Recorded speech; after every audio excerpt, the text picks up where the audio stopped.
September 19th, 2000. In the quiet farming village of Guozhuang in the Hunan province of China, an elderly couple settles in for the night. 70-year-old Yang Peimin and his wife, Shan Lanying, share a modest home like countless others in rural China. Outside, the fields lie still, the village silent. Nothing to hint at the horror about to unfold. In the dead of night, a shadow slips into their home. He carries no gun, no knife, only a brick he picked up outside. The couple never has a chance to fight back. Blow after blow crashes down on their heads, the brick caving in their skulls. Within minutes, both lie motionless, their lives extinguished in the most brutal of ways. The killer doesn't linger. He searches through drawers and cupboards, grabbing what little money he can, before disappearing into the night. By morning, the peace of Guozhuang is shattered.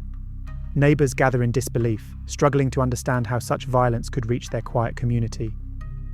Initially, suspicions turn inwards, with neighbours pointing the finger at a local man called Yang Deli, who'd quarrelled with the couple over cigarette money. Everyone in the village knew about the dispute, so the police believe they found their motive. So they arrest Deli, who eventually confesses to the crime. And for a while, it seems like the case has been solved. But Deli wasn't guilty.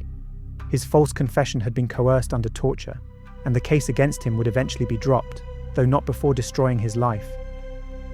While police focused on the wrong man, the real murderer was able to slip away unnoticed, just as he would again and again in the years to come. Because this was no ordinary crime. It wasn't the work of a neighbour, or a thief, or a man driven by a moment of madness. It was something else, something far worse. The true killer was a drifter called Yang Xinhai, a predator who moved silently across the countryside, moving from province to province like a phantom. Wherever he stopped, the story was the same. Doors broken open, families butchered in their sleep, entire households wiped from existence in a single night. By the time he was finally stopped, at least 67 people had already died by his hands, including men, women, and even children.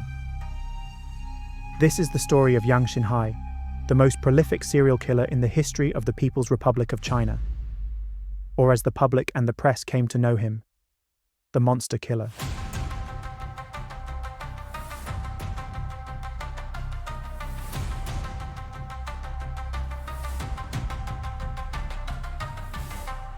Yang Xinhai was born on July 17, 1968, in Zhengyang County in the Hunan province, in a small farming village of roughly 1,000 households. Most families there were poor, but the Yangs were among the poorest. His parents, Zhongguan and Xiaoyun, barely scraped by, raising 6 children in a 2-room mud brick house. Food was scarce, and money was even scarcer. They were so poor that they had next to no furniture, and only turned on the lights when they had visitors. Clothes were worn until they fell apart. Nothing was wasted. Xinhai was their 3rd child and his mother's favourite. He was quiet, polite, and respectful. He was well liked in the village, and from an early age he showed signs of being intelligent and talented, so much so that he was skipped straight into 2nd grade when he attended elementary school. He was particularly good at drawing. His paintings were famous around the village, which gave his father an immense sense of pride in his son. Zhongguan regularly boasted about Xinhai's talents, and it really seemed to everyone that he was destined for something more than the life he was born into.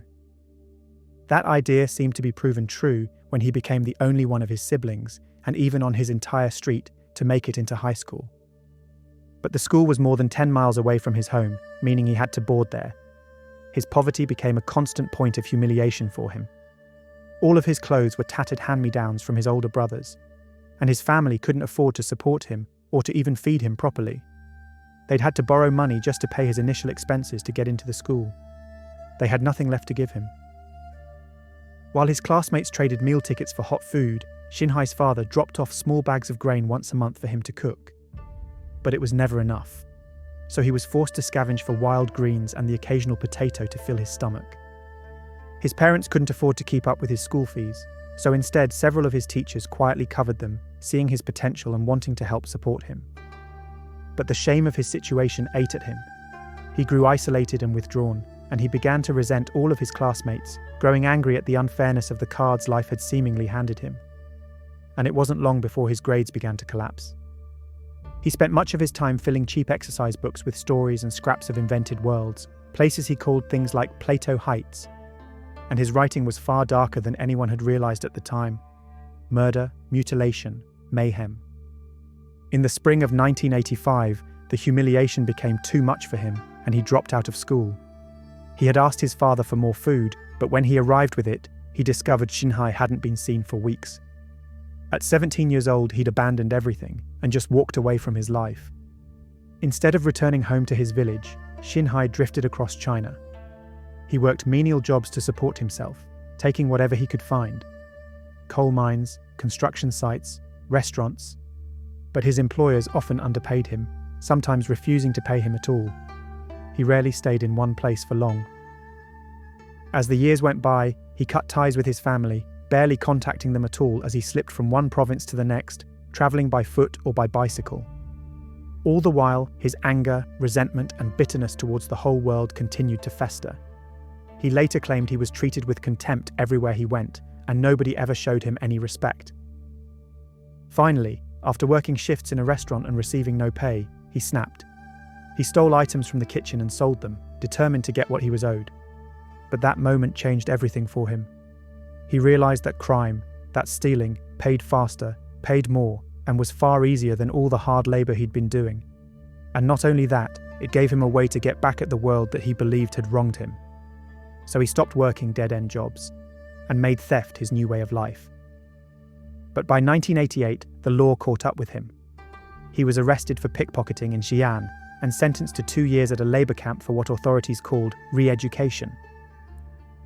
Upon his release, he immediately started stealing again, though he actually met a woman who he claimed he fell in love with and planned to marry. But any semblance of hope or normality that relationship gave him was short-lived, because in 1991, less than a year after his release, he was caught stealing again and sent back to the labor camp. His girlfriend promised that she'd wait for him, but when he returned from prison, he discovered that she'd already married someone else. That betrayal cut him deeply. Whatever minuscule sympathy he had left for the world around him was completely shattered. He felt humiliated and disrespected all over again. And it wasn't long before his crimes began to escalate. He could no longer contain all the rage and hatred that had been building up inside of him.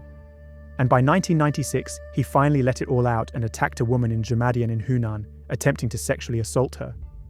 But the woman fought back, with such ferocity that she bit off a piece of his tongue, and managed to escape. Xinhai was quickly tracked down by the police and convicted of the assault, leading to a 5-year sentence in prison. As a sex offender, he was targeted by other inmates, which only made his feelings of resentment, hatred, and anger towards everyone in the world even stronger. When he left prison after serving 4 of his 5 years, he was scarred, and he was more volatile, more hate-filled, and more dangerous than ever. He no longer felt like he was part of society. So with nothing left to lose, he abandoned steady work and returned to burglary, breaking into homes and taking what he needed. And then on September 19, 2000, he broke into an elderly couple's house in Guozhuang and brutally bludgeoned them both to death with a brick. He felt no guilt for what he'd done, no remorse. Instead, he felt a rush like nothing he'd ever experienced before. And along with it came a new, overwhelming desire to do it again, and again, and again.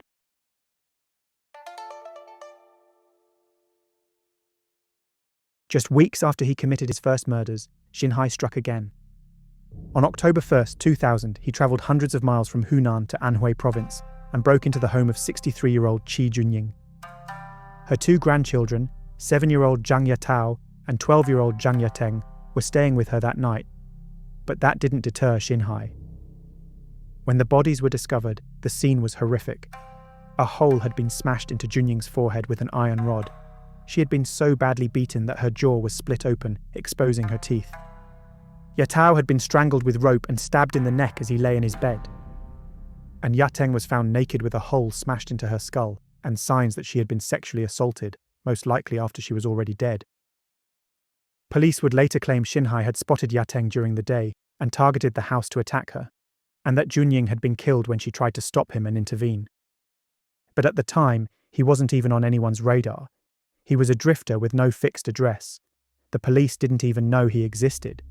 And instead, suspicion fell, once again, on a local villager with a grudge against the family.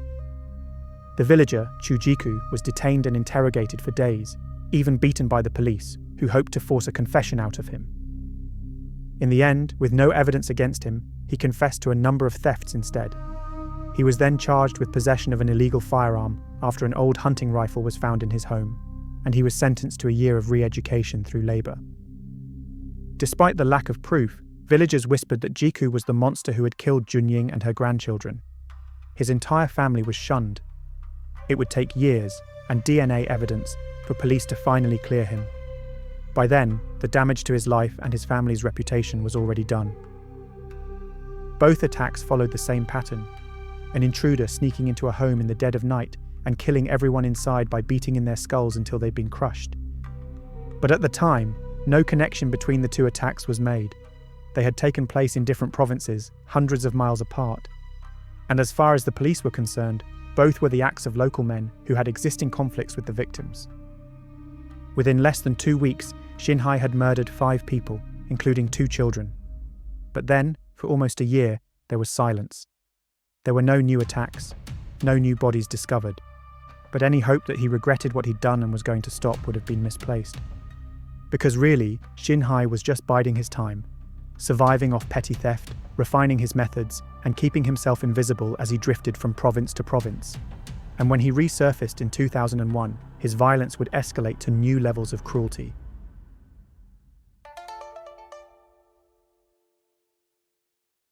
Yang Xinhai didn't kill on impulse. He watched his victims, sometimes for days or weeks, waiting for the perfect moment to strike. That moment arrived on the night of August 15, 2001. In a small farmhouse in a village in Linying County, 42-year-old Chu Yongxian was asleep alongside her 14-year-old daughter, Liu Feifei, and her 11-year-old son, Liu Jitong. At around midnight, Xinhai broke into the house. With an iron hammer, he smashed their skulls until gaping holes formed in their foreheads.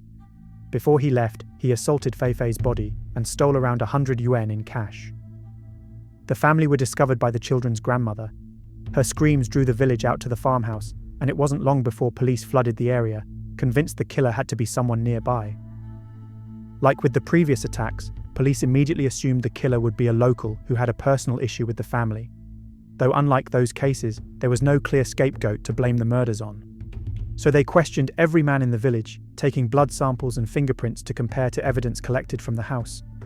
But nothing matched, and it wasn't long before the case began to turn cold. After the attack, Xinhai drifted east across Hunan to Kanglu Township in Xihua County. One night in September, he forced his way into a modest home there and bludgeoned the 2 people inside, Bai Guiying and Geng Oigang, with another hammer. Then in December, he scaled a wall into a courtyard in Ye County near the town of Pingdingshan and slipped through a weathered wooden door into another home, killing Zhou Guo and Xinhua as they slept inside. He ransacked the house afterwards, and by dawn, he was already miles away on his bicycle. In a matter of months, 7 more people had been brutally killed, and every single murder was exactly the same. He found a rural, isolated home, broke in the dead of night, and massacred everyone inside as they slept. The victims were all bludgeoned to death with blunt objects that he found, such as hammers, axes, and shovels. And he attacked with such force that he caved in the foreheads of practically every single one of his victims. He left the weapons at the scene or discarded them afterwards. And this led local villagers who had seen the horror of his murders to begin whispering about a deranged monster they called the Hammer Man. He wore brand new clothes during each attack. Sometimes he pulled socks over his shoes to make sure he didn't leave any prints on the ground. Other times, he purposefully wore shoes that were too big for him. He always tossed everything away after each attack. The victims had no connection to one another, as Xinhai picked houses more or less at random.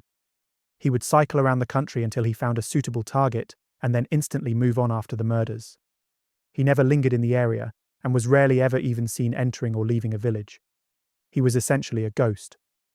The result was confusion for the authorities. Next to nothing was stolen from the crime scenes, and there seemed to be no motive for the vicious attacks, aside from the act of killing itself.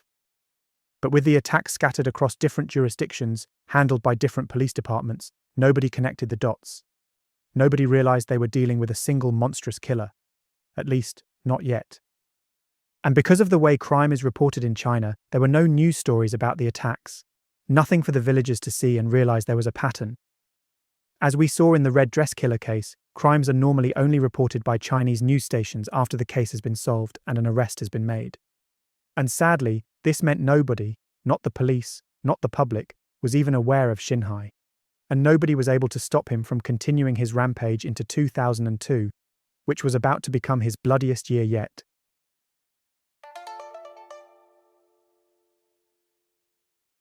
By the start of 2002, nobody realized they were dealing with a single killer. Yang Xinhai had already wiped out entire households, yet he remained invisible. And with no one even aware he existed, he was about to escalate his crimes beyond anything China had ever seen. On January 6th, in Saiping County in Hunan, Xinhai slipped into a family home under the cover of darkness. By morning, 5 people were dead. Among them was a mother whose body he violated after death. Less than 3 weeks later, on January 27th, he struck again in Tongsu County.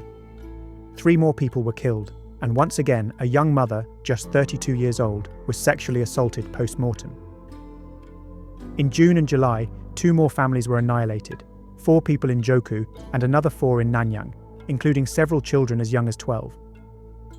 Each scene was the same: skulls caved in by his iron hammer, deep holes punched into foreheads, bodies broken beyond recognition, men, women, children, slaughtered.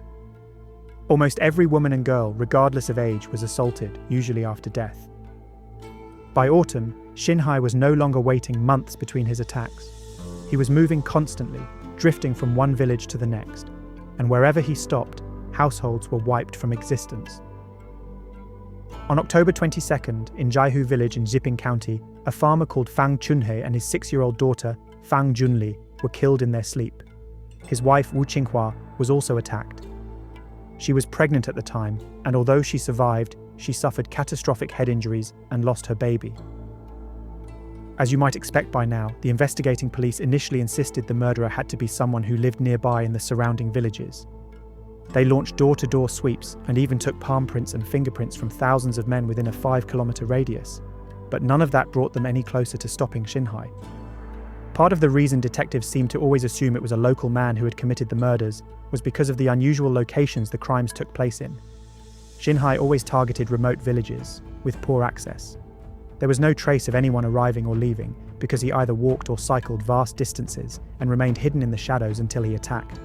As a result, it was typically assumed someone from nearby was responsible for the crimes.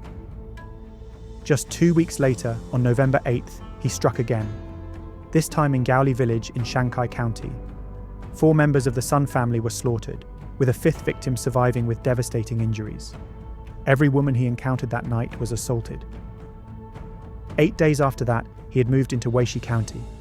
In Liuzhuang village, 65-year-old Zhang Guihua and her 14-year-old granddaughter, Liu Huang, were both bludgeoned to death, with Huang being found to have been assaulted after death.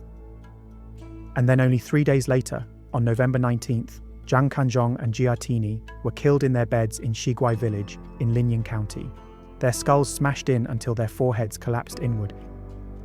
In 4 weeks, Xinhai had claimed more than 10 lives across 3 different prefectures.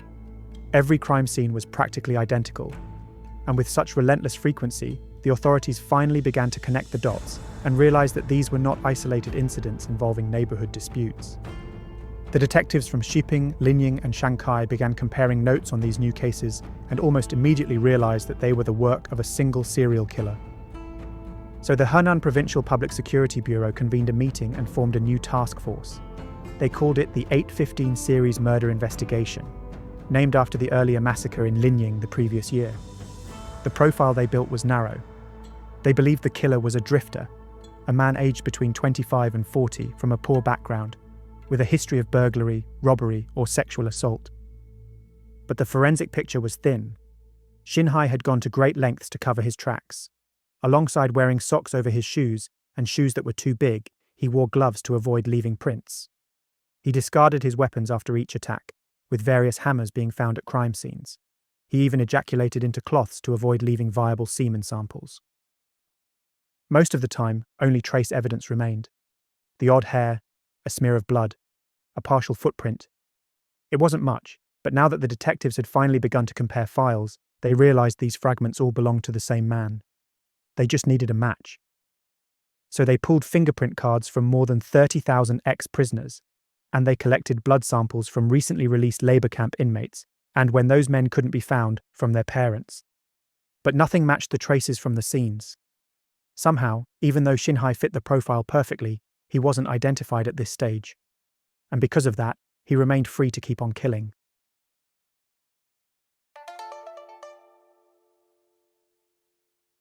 Even though the police had now connected the cases, Xinhai's pace did not relent. On December 1st, in Yanwan village in Luyi County, he forced his way into a farmhouse at night. By dawn, Sun Qinglian and Zhang Guilian were dead. Their daughter survived the attack, but was left with critical injuries. Just 5 days later came one of the darkest nights of his spree. In Luizhuang village in Saiping County, the Liu family were preparing to move into their new home. But before they had the chance, Xinhai slipped into their home while they slept, and armed with a hammer, he killed Liu Jianwei, his wife, their young son and daughter, and Jianwei's mother. The only member of the Liu family who survived that night was 68-year-old Liu Zhongyuan, Jianwei's father. He had been staying in the unfinished house, which the family planned to move into on December 9th. When Zhongyuan returned at first light, he walked into a scene of carnage. He later described finding his granddaughter lying on the floor, with a hole smashed into her forehead, before stumbling across his grandson, his son, and his daughter-in-law all in similar states. His wife, however, was still alive when he found her. He said she was blinking faintly, but unable to speak. She passed away 10 days later in hospital. Xinhai later admitted that after the massacre, he buried the hammer in a cemetery before he dumped his blood-stained clothes in a river and walked 2 hours on foot to Luohe. Somehow, despite the extreme nature of his violence, Xinhai always remained calm, collected, and methodical in covering his tracks. A week later, on December 13th, he killed again. In Sijia village in Yanling County, Si Desheng, his wife Zhu Eying, and their son Si Xiang were all murdered in their home. And then just 2 days after that, on December 15th, Xinhai crossed into Anhui province, and in Shaolizhuang in Linquan County, he murdered Li Xinde and his 2 children. His 13-year-old daughter was sexually assaulted after death. His 9-year-old son was found with mud caked on one of his hands, believed to be from trying to escape into the garden before being dragged back. Their grandmother, Han Fangying, was the one who forced open the door after 2 days of silence. Inside, she discovered all 3 of them lying in their beds, with their skulls shattered. By the end of 2002, Xinhai had killed more than 30 people, and he still wasn't finished, because 2003 would bring new murders and a new level of panic, and finally, an end to his violence.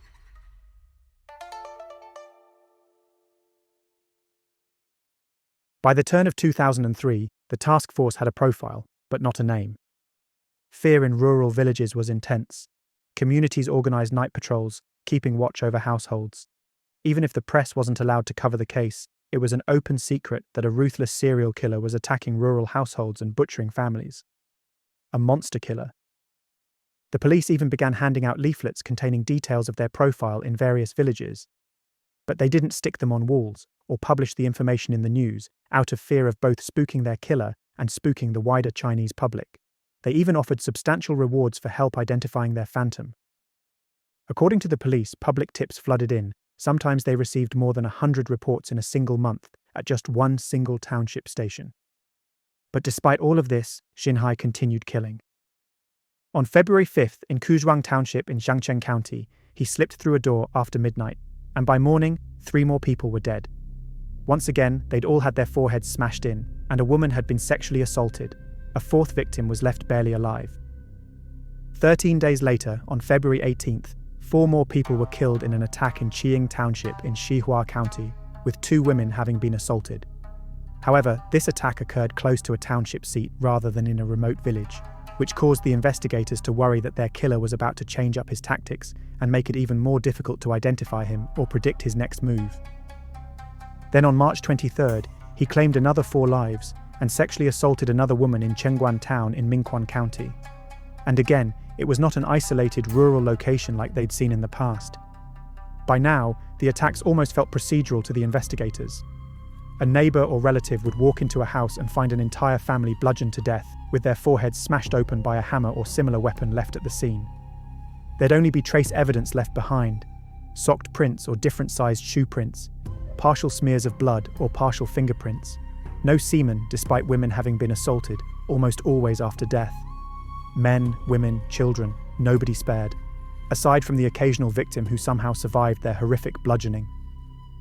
The 815 task force set up road checks, canvassed in nearby villages, and continued to issue quiet warnings to the increasingly panicked public. But Xinhai still wasn't deterred. He began sleeping rough in fields, avoiding roads entirely. He stole to eat, even being chased off once while stealing, by strangers who never realized they were scolding the deadliest serial killer in the country. Thankfully, according to his own account, as angry as it made him, he left without harming any of them.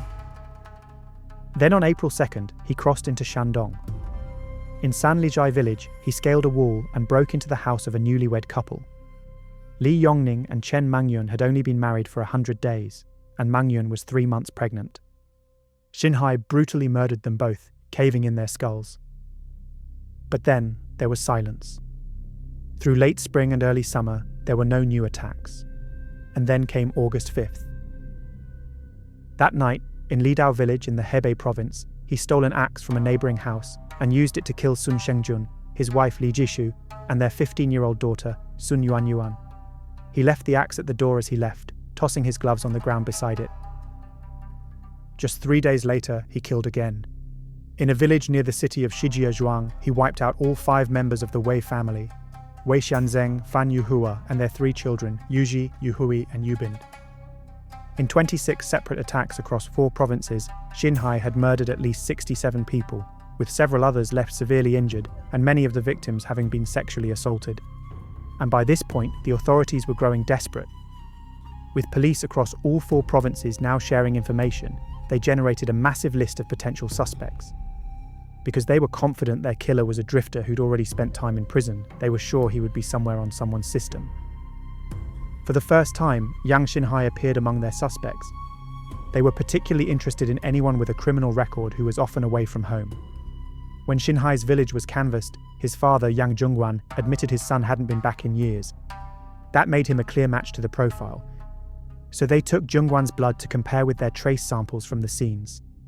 Zhongguan didn't have any idea what was going on at the time. He hadn't heard from his son in years, and he never could have imagined what the boy he once boasted about for his intelligence and artistic talent had become.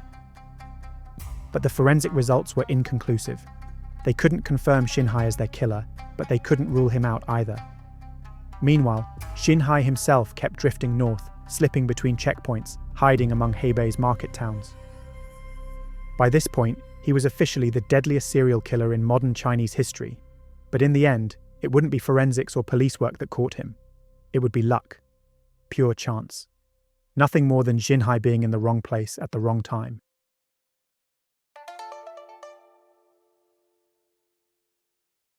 On November 3, 2003, police in the city of Kangzhou, in the Hebei province, were carrying out routine sweeps of local entertainment venues.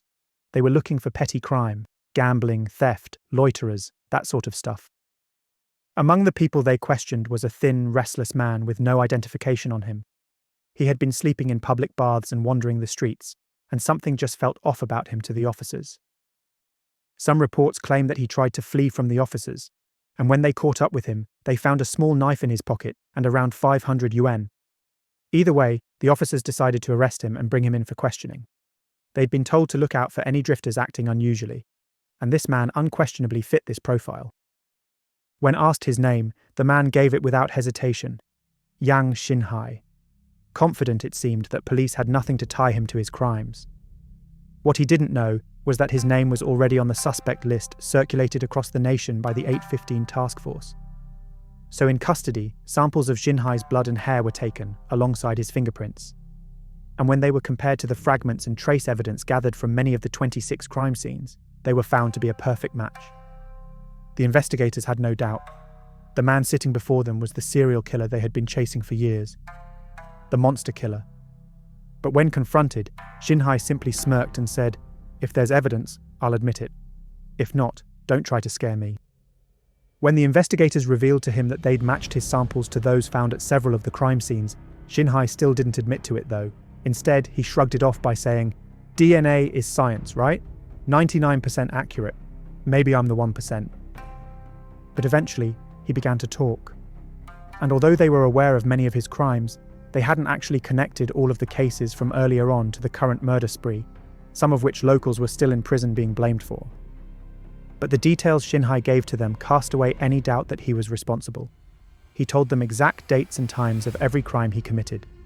He described the layout of houses, exactly what he'd done to each victim. He told them in horrific detail what weapons he'd used to do it, and even where police would be able to find some of these weapons still buried, which they were later able to dig up exactly where he'd described. Every date, every name, every location matched their case files. He even explained his various methods for avoiding detection to them, such as wearing the shoes that were too big for him, or how he ejaculated into cloths. When asked why he chose his victims, his answers were chilling. He told them there was no real reason. He just picked houses that were isolated and went dark early. He initially claimed that he was motivated by anger towards the woman who had left him years before. Other times, he spoke about society with hatred and disdain, describing it as something he had no interest in being part of. But eventually, he admitted the terrifying truth to them, that really, he just did it for the thrill of it.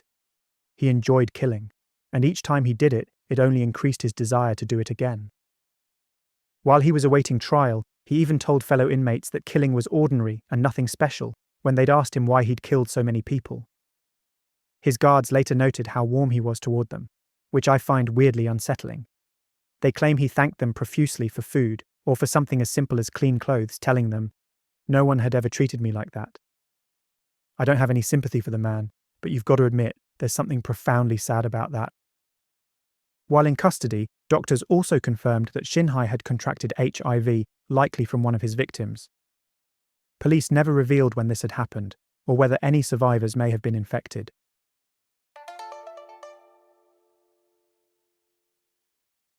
After his arrest, it didn't take long for word to spread that the Hammer Man had finally been caught.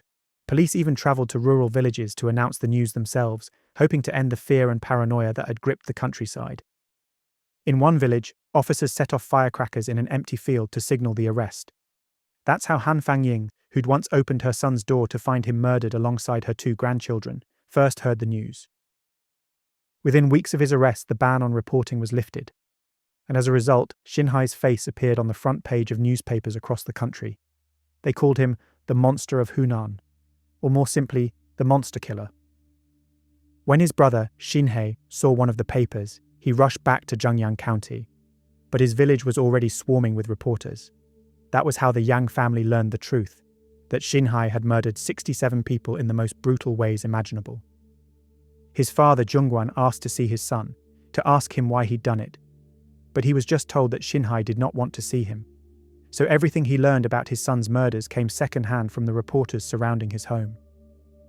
In February, Zhongguan sent some new clothes to the detention center where his son was being held, but the clothes were returned to him 3 days later with a note that told him Xinhai's sentence had already been carried out. He was dead. And that's because justice moves quickly in China. On February 1st, 2004, Xinhai's trial was held at the Luohe Intermediate People's Court. He arrived in chains for a closed hearing that lasted less than an hour. As he entered the courtroom, he smiled at one of the prison guards before thanking him for taking care of him over the past few weeks. Xinhai showed little emotion as he admitted to his crimes, and he discussed them with a disturbing level of detachment, likening his murders to slaughtering chickens or ducks. He showed no signs of regret, no signs of remorse, no signs that he was anything more than the monster he was being described as in the press. So he was found guilty of all 67 murders, 23 sexual assaults, and 10 counts of serious assault, and sentenced to death. When asked if he wanted to appeal the verdict, he declined, and asked if he wanted to say anything, he replied with a single word: no. On February 14th, less than 2 weeks later, he was driven out to a secluded location near Wuligang village and executed by firing squad. According to reports, a single bullet to the head ended his life. And that was how modern China's worst ever serial killer's story was brought to an end. When Zhongguan arrived at a government compound to collect his son's body, he was told Xinhai had been cremated already and was handed an urn. He refused to take it, and Xinhai's ashes were never collected. Back in Zhengyang, neighbours avoided the Yang family. Conversations ended when they walked by. Zhongguan spent his days sitting at a chair by his window, saying nothing and doing nothing but growing increasingly old and sick under the weight of the guilt and shame of what his son had done. Xinhai's mother, Xiao Yun, cried for months after his death. Her eyesight rapidly deteriorated, but she never sought medical help. She later told a reporter she wished she could have spoken to her son one last time to ask why he'd gone down such a dark path.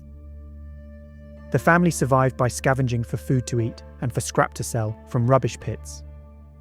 In one of their last ever interviews with reporters, Xinhai's brother, Xinhai, said he still didn't believe his brother was capable of such crimes, describing him as weak and thin like a monkey. He even said he wanted to investigate the crime scenes himself to find the truth. But his father instantly scolded him for the comment and cut him off, stating, "A case that big? You think they got it wrong? He's been dead for years. Save your strength. Save your money." Interestingly, while officials insisted there was overwhelming forensic evidence tying Xinhai to the 67 murders, they also claimed that it was because he left so little evidence behind that they struggled to catch him for so long. Assuming reports of what he said in his confession are true, there's no real doubt that he was guilty. He gave names, dates, and details only the killer could know. But as is often the case in China, the authorities released almost nothing publicly. A couple of short clips of his confessions were aired on Chinese news stations, no more than a few seconds in total, and details about what specific forensic evidence was found or matched has never been revealed. That isn't to say Xinhai isn't guilty, just that ultimately, we only have their word that the evidence exists for the case against him.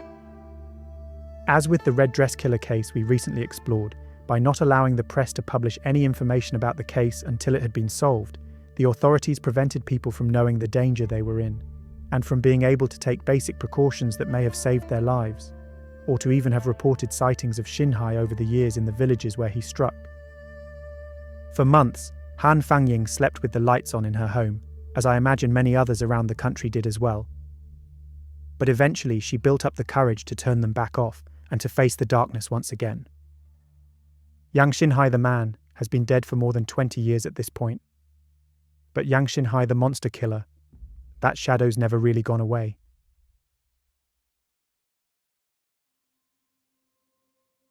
And with that, our exploration of China's most prolific modern serial killer case comes to a close. As always, thanks so much for watching. If you found this video interesting, don't forget to like and subscribe, and to do all that other stuff that feeds the algorithm gods whatever the hell it is they need to judge the video as worthy. If you want to support my channel further, there's a membership option here on YouTube and a Patreon linked in the description as well. I don't have much to offer in the way of perks, so it's really more of a gesture of support at this point. Though you do get to see your name at the end of my videos alongside all the lovely folks popping up on screen in a few seconds. So until next time, you have been watching The Mystery Abyss.